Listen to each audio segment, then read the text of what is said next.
Hi guys, welcome to my channel. For those who are new here, this is a faith and lifestyle channel and I'm happy to have you on board. To my day ones, you're probably wondering where I have been. Basically, I took a bit of a break to go home and rest for the first time this year, and things just kind of spiraled out of control after that, so sorry. But your girl is back now, so none of that anymore. Anywho, we are almost on 230 subscribers, so subscribe. Don't rest, Buffett. Thanks to all of you who've been checking in on me, wondering where I've been at, and basically telling me to get it together. Thank you. Because of you, we have a video today.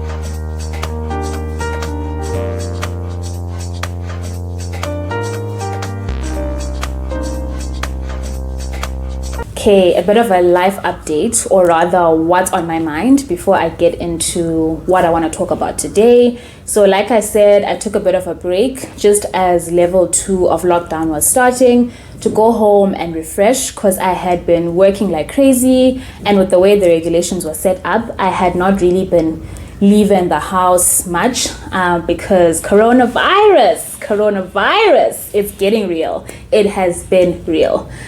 So after getting back from home, tried to get back into the work mode and also trying to catch up on my studies. But I realized that maybe some of the initial timelines that I had set for myself for when I wanted to accomplish some of the goals that I have were not realistic, considering that we are in a pandemic.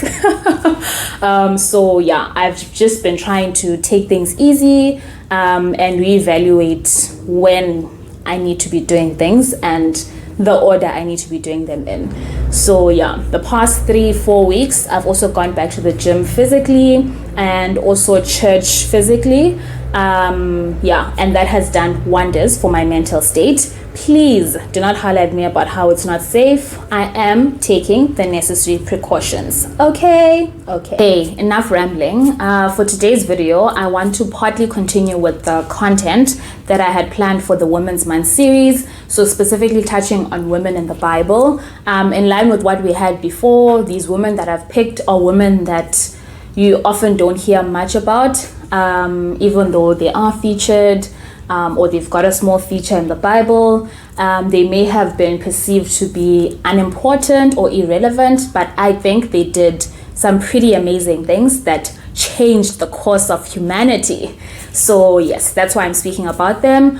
And I must be honest, like with these women, I had never even heard of some of them until I started doing the prep for this series that I had.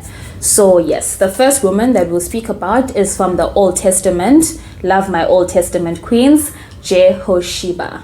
I hope that's how her name is pronounced. Jehosheba, yes. Jehosheba's story is found in the book of 2 Kings, chapter 11, verse 2, and she's also featured in 2 Chronicles, chapter 22, where she is referred to as Jehoshebeth. For the purposes of this video, I'm going to refer to her as Jehosheba. We'll see that her feature is basically very brief, and we're not told much about her except that she helped to save her nephew's life while he was still a baby. Some brief history for context. Jehosheba was the daughter of King Joram or Jehoram, and this guy was not a good king. He was married to Athaliah, who was the daughter of Ahaz and Jezebel. And those of you who know that Jezebel was not exactly a wholesome hun. Comment down below if you'd like me to do a feature on Sis Jezebel's life. Anywho, back to the story. So we'll see that Jehosheba basically had no incentive to do the right thing. She was from a family, or rather a time where idolatry was rife and just immoral behavior was rife. But we still see her being courageous and doing the right thing. Jehoshabe's nephew Prince Joash was said to be killed by the evil Queen Athaliah. Athaliah had discovered that her son, King Ahaziah, had died, and she set out to kill everyone in the royal family with the hopes of retaining her status as queen. Very, very dramatic. Now, because Jehosheba saved her nephew's life, what would become the lineage of Jesus Christ through that of David was preserved. Imagine preserving the lineage of an entire Messiah. Favorite auntie in the Bible. Shout out to her.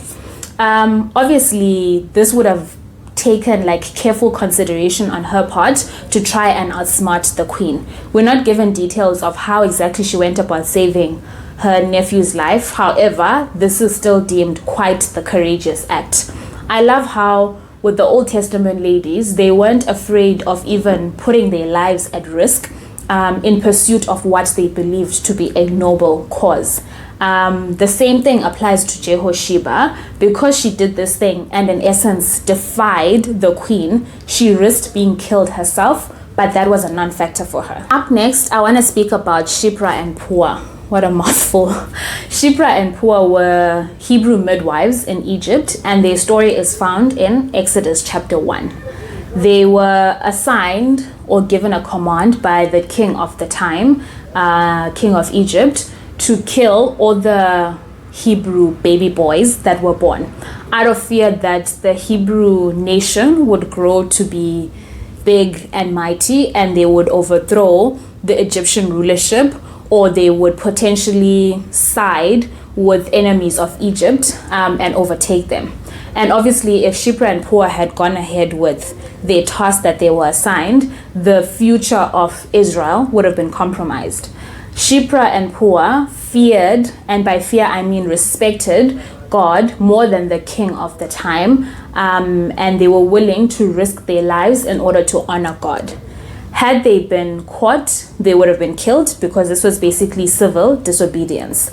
When they were asked why their mission was failing, they basically said that the babies were born before they got there, and they did not have a window to execute the mission that they were given. God in turn honored these ladies, and their lives were protected, and we'll hear more about some of the blessings that they got as a result.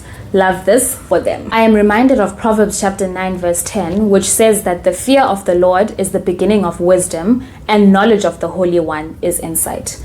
In this scenario, because these women were God-fearing, they knew not to aid in carrying out a plan that would go against God's command.